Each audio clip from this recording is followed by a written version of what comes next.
एक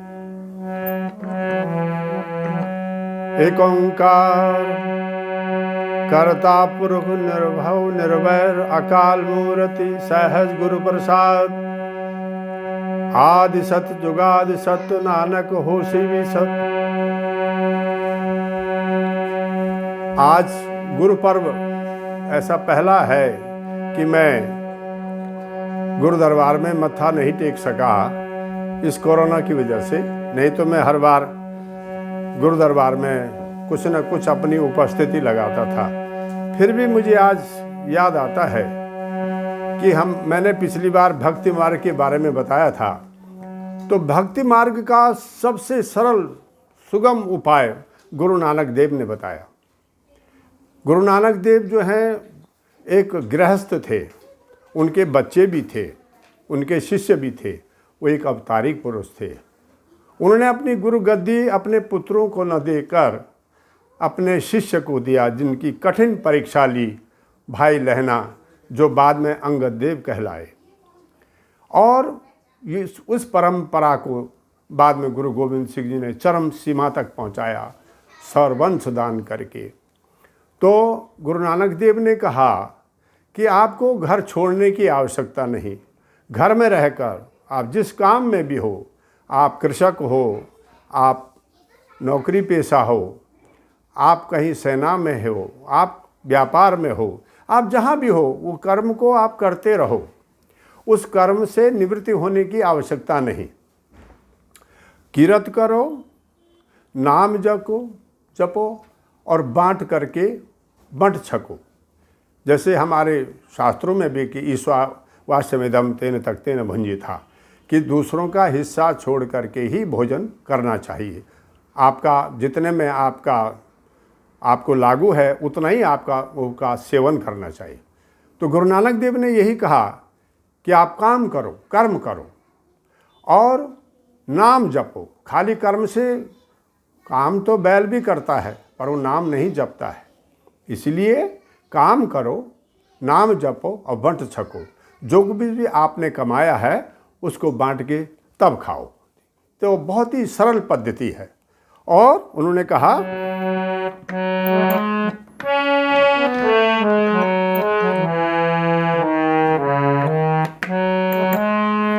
काहे को बन खोजत जाई, काहे को बन खोजत जाई। सर्व निवासी सदा अलेपा,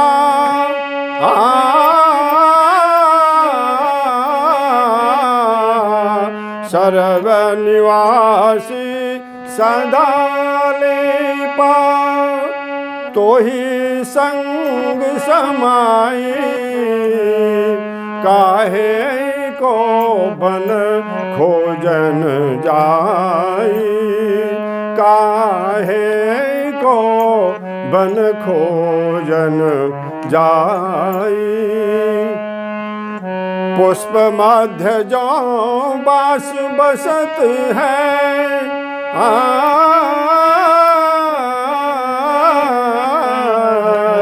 पुष्प मध्य जो बास बसत है, जस मुकुर में छाई। तैसे ही हरि बसे निरंतर, तैसे ही हरि बसे निरंतर। घट ही खोजो भाई, काहे को बन खोजन जाई, काहे को बन खोजन जाई। जैसे कबीरदास ने भी कहा है कि ज्यों तिल माही तेल है, ज्यों चकमक में आग, तेरा साईं तुझ में जाग सके तो जाग। कि परमात्मा आत्म स्वरूप में प्राण की चेतना के रूप में हमारे शरीर में विद्यमान है। आपको केवल भक्ति करना है, नाम जपना है, इतना नाम जपना है कि आप जो हैं वही रूप हो जाएं। गुरु नानक देव ने नाम जप पर बहुत ही जोर डाला है कि बिना नाम जपे हुए आप पशु की तरह हैं, पशु तुल्य हैं। उन्होंने कहा है अंत समय में जो लक्ष्मी सुगरे तो अजगर योनि परे, अंत समय जो संतान इत्यादि का स्मरण परे तो सुकर कुकर योनि परे, अंत समय जो नारायण सुमरे जीवन मुक्त करे। तो अंत समय में तभी भगवान का नाम आएगा जब आप सारे जीवन भर भगवान के नाम का जप करेंगे। 21,600 जो सांस हमारी निकलती है 24 घंटे में, हर श्वास में, और काम आपका हो। गुरु नानक देव ने सब काम किया, उन्होंने पशु भी चराए, उन्होंने व्यापार भी किया, उन्होंने सब कुछ किया, लेकिन उनका जो सूरत थी वो केवल ईश्वर में लगी। नाम खुमारी नानका चढ़ी रहे दिन रात, नाम के जो नशा था उनको हर मिनट लगी रहती थी। इसलिए उन्होंने, वो एक परम त्यागी पुरुष थे, अवतार थे। भगवान हमेशा पूर्ण रूप में नहीं आते हैं, कभी गुरु रूप में आते हैं, कभी संत रूप में आते हैं, और कभी किसी न किसी रूप में आते हैं इस पृथ्वी में हम मनुष्यों को रास्ता दिखाने के लिए।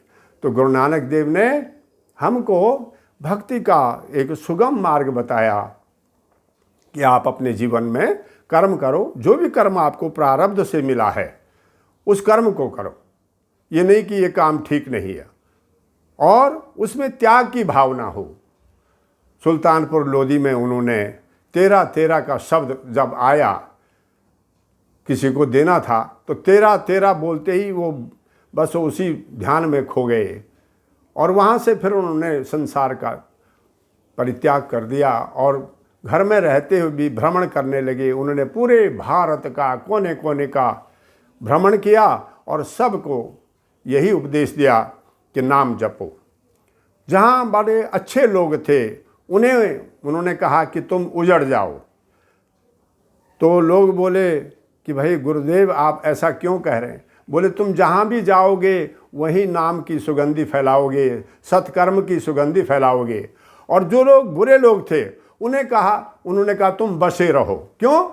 तुम यहीं रहो, इससे आगे कहीं जाओगे तो वो इलाका भी पतन की ओर जाएगा।